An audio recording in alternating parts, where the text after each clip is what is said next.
Picture this. It is 2022. India's edtech industry is on fire. Byju's is worth $22 billion. They are sponsoring the IPL, running Shah Rukh Khan ads everywhere, and flying students to events in private jets. Unacademy is burning cash, hiring celebrity educators, and investors are pouring billions into the sector. Everyone thinks edtech is the future of India's education.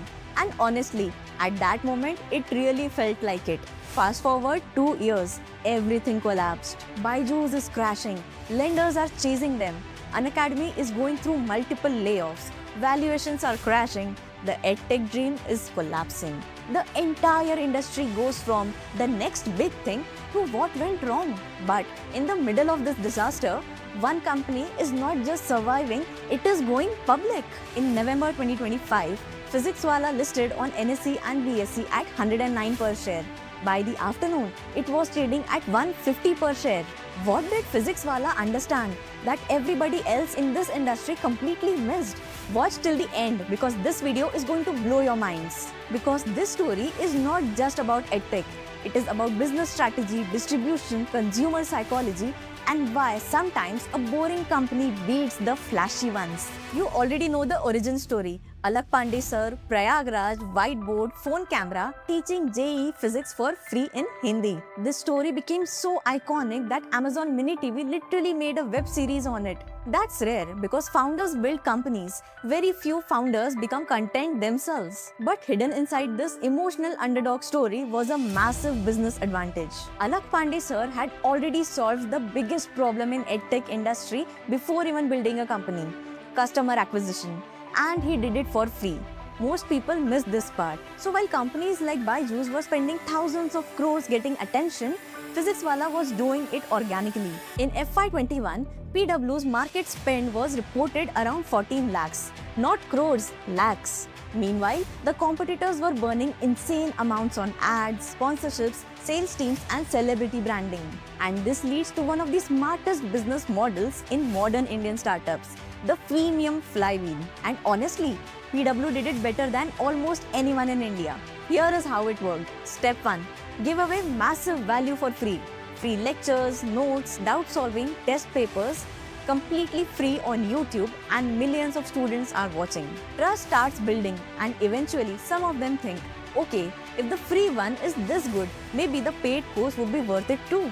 That's a conversation moment. But this is where PW changed the game. Their paid courses were not priced at 80,000 or 1 lakh unlike competitors. Their paid courses started around 1,000 to 5,000. That is insanely cheaper. And because students already trusted the teacher before paying, PW barely had to sell anything. No aggressive sales calls, no pressure tactics, and no giant acquisition costs. YouTube did the entire marketing for them. The competitors were reportedly spending around 15,000 to 20,000 for getting one paying student. PW was paying a fraction of that. That difference changed everything. Because when the acquisition cost is low, you don't need crazy pricing to survive. And suddenly the numbers explode. Revenue rose from 740 crores in FY23 to around 2,800 crores in FY25. Paid users grew at a CAGR of roughly 59%. That is not artificial growth or a VC money growth. That is trust compounding at scale. But here comes the twist in the story. Because PhysicsWallah was not magically perfect. In fact, the next phase gets messy. FY22 looked unbelievable. Around 230 crores revenue with a profit of 100 crores. That is honestly absurd in edtech. At the exact same time, other competitors were bleeding cash. But then, PW made a huge decision, and this decision changed the company forever. They went offline. Physical centers, classrooms, buildings, and thousands of teachers. Basically, the exact opposite direction the industry was preaching. Remember what everybody was saying after COVID? Offline education is dead. Everything will go digital. Physical coaching classes are completely finished.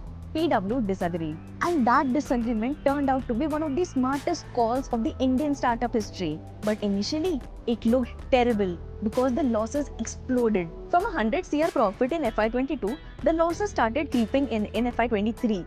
And then the losses exploded to over 1100 crores in FY24. But there's a small part that the headlines missed. Around 750 crores of the losses were non-cash accounting entries. The actual operating business was nearly break-even. These weren't the survival losses, they were the expansion losses. That's the difference. PW was not burning on celebrity ads or random acquisitions. They were building infrastructure, technology, good faculties. And then came FY25. Revenue jumps again to around 2800 crores and losses sharply reduce. The net loss fall almost 78%. That is the signal investors care about because it shows something critical. The business model is stabilizing along with scaling. That is very different from a company that is endlessly burning cash without any visibility of recovery. And now we get to the move that changed everything. The hybrid model. See, pure online learning sounds amazing in theory. Anytime, anywhere, cheap and flexible. But post-COVID, parents and students realize that discipline is very hard online, especially for NEET and JEE prep. Students in tier 2 and tier 3 cities didn't just need lectures, they wanted structure, accountability, competition and a physical environment to study. PW saw this early.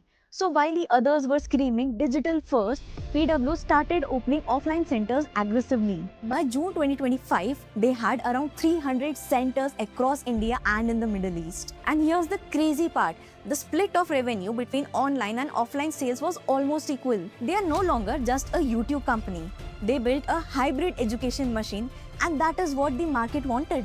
Each center reportedly costs around 2 to 2.5 crores to set up and reaches break-even in almost 24 months. Again, not flashy, the actual unit economics that the investors want. And finally, the IPO.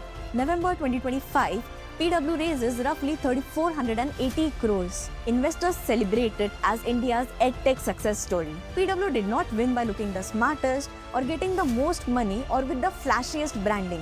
It won because it stayed closest to the students. That's it. That's the Physics Wala story. If you enjoyed this breakdown, subscribe because every week we decode the hidden business models behind India's biggest companies. And comment below which company should we cover next.